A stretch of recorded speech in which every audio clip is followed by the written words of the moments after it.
I'm currently in the process of expanding our 12 egg-laying hens to about 40 egg-laying hens. To my right over here and your left, you'll find that I've got about 30 little pullets over here of various different breeds.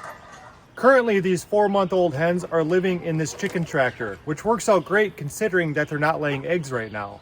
But that's a temporary solution. The real solution is making sure that we have a coop large enough to meet their needs, which is what I have right here. That structure right there is actually the original coop structure I built about a year ago for our original egg-laying hens. And then I framed out this additional space just using spare 2x4s and 4x4s I had here on the property.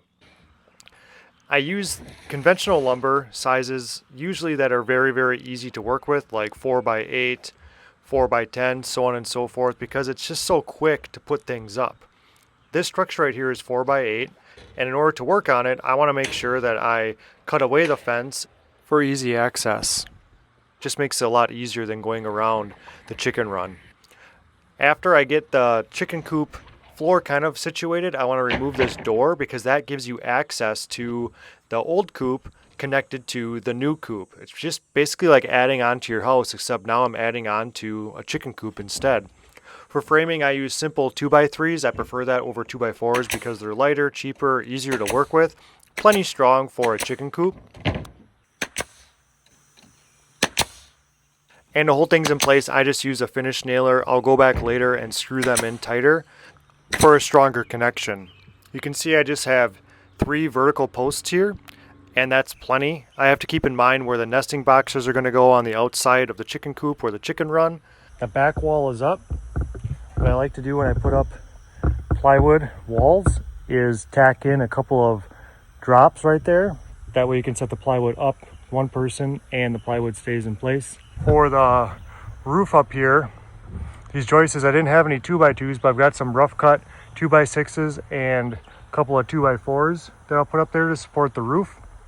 That'll work just fine. There's a big span here, so I'll have to put, oh, by the way, I cut my finger. Anyway, there's a big span here, so I'll have to put probably another 2x4 this way. Clean out doors are really important for access and keeping your coop tidy, and just having access in general. Big clean out doors. So on this coop, I had one on this side and one over here. It was really easy to get in there and do things if you need to work on something or clean something out. What I'm going to do on this coop is have a clean out door on the side. The other clean out door I would like to have is this one. Make a big clean out door right here so that all this stuff can go and fall down. So when I have bedding in here, like wood chips or leaf mulch or wood shavings, depending on what I'm using at the time, that can all get pushed out that way. And then the stuff over here, since it'll be hard to reach, can be pushed out that way. And all the stuff in this coop can be pushed out that way. In other words, I'm not trying to get stuff over here and drag it all the way across 8 feet back and then dump it down there. Here's what it looks like from the other side. Different perspective. You can see it's much, much bigger. That sheet of plywood over there, don't let that fool you. That's just on the ground. It's not part of the coop. So I did extend it out, like I said earlier, 8 feet this way to have a much, much larger coop. And if you're new to the channel, I expanded the chicken run 20 feet further that way to compensate for all of these pullets over here. Now I'm going to put up the roosting bars over here. In this coop, I have tree limbs going across, but I want to try something different with this coop and see what works better or if it makes a difference at all. So I cut 45s, these 2x4s, and I'm going to run a 2x4 across the top of them so the birds actually roost the long way this way rather than cross the coop that way. I decided to match the roof on the expansion with the original coop, which is charcoal gray. I had some white, ugly, old, used metal roofing on the expansion just to keep it dry because we did receive some rain after I built the structure. Now that it matches, it's going to look a lot nice, and the idea was to have a seamless roof all the way from one end of the coop to the other. In between these rafters right here, you can see I did some blocking. That's going to help keep out predators, but more importantly, help support the roof. I'm not really worried right now about any ventilation. I've got ventilation on my other coop right with the screen, but I want to just make sure that I've got blocking first. I can always add ventilation later. I've got 2 pieces of metal roof, but I really need to make this into 3 or technically 4, and then splice it and do some overlapping. Each sheet needs to be cut to 6-foot length to match up with the other one. The coop is 4 feet wide, so we've got about 18 inches of overhang on one side where the nesting boxes are, and then 6 inches of overhang on the other side, on the side of the chicken run itself. There's one thing I don't like doing, it's working with metal. It's tedious, not always fun to work with, but it does go on quick. Once you have your sheets figured out, it's just a 1, 2, 3 process. You put them up, tack them in.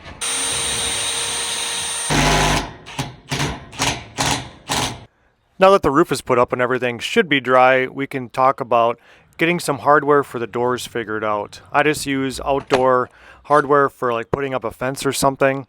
I cut out the entire 4x4 side of that first coop cleanout door we talked about earlier, which is why I made sure the framing inside the coop was big. With the 2x3s, we just have one center post. It makes it a lot easier to work with, and you really don't need that strong of framing, especially once the plywood gets put on and the roof gets put on the top, because it kind of ties everything together. When I use paint, I like to use barn and fence paint. It's the best kind in my experience. It's exterior paint that you would use with a barn or a fence. It's really cheap. I can get the entire gallon for around $20, which is about half the price of most other paints that I look at. A gallon of paint like this will go a long way, so it's very affordable. I would not recommend super expensive paint that you would use on your house or garage. I would go the cheaper route. You have to keep in mind this is for chickens. They don't mind what kind of paint you use. Now, after you put on one coat, you will need to put on another coat. Don't worry about priming it. You can just put this paint right on top of the plywood or whatever wood you're using for siding. Then the next day or a couple hours later after it dries, you can paint it again, and then you're pretty much done. You have a completed coop as far as the exterior is concerned. On the inside, because I had a tarp lying around, I just grabbed one in my garage and stapled it to the bottom. This is going to keep the bedding and any moisture off of the wood on the bottom. It's going to make clean out a lot easier. At the top, you can see the ventilation where the light comes through by the blocking. I purposely made the blocks slightly smaller. This is the exterior door on the far side. That's going to be a clean out door. So it offers a lot of area for people to get in here to grab a chicken, to fix something, get rid of a hornet's nest, who knows, even clean it out from time to time. It's really nice to have these big access doors. And if you have a chicken coop without one, I highly recommend you make a big access door for your hens. This is just simple wood shavings, and wood shavings are really, really good because they're cheap and easy to fill up an entire area. One bag easily fills a 4x8 chicken coop. So we can kind of figure that out mathematically next time we go to the store if you want some of this stuff. I prefer leaf mulch, but we're out of leaf mulch for now until this coming fall. You can use wood chips, straw, whatever you want. But this is cheap and readily available, so why not use it, at least until we get some leaf mulch in the future. I love all the space that this coop design offers. It's easy to clean, access, straightforward, no hidden spots. Anybody can crawl in there if they need to do something. It's not difficult. Plenty of space for the chickens.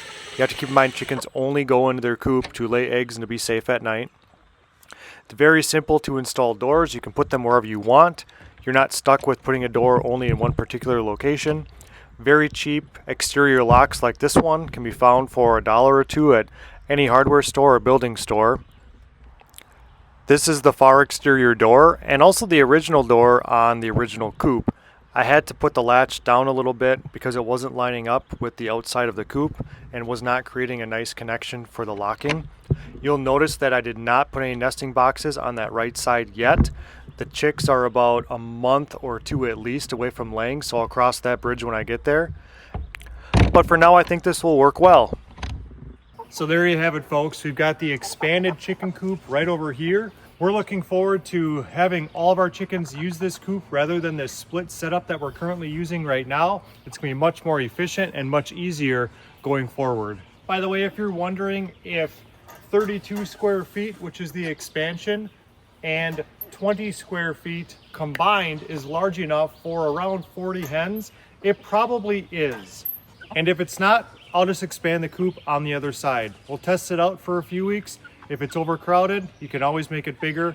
That's not a big deal.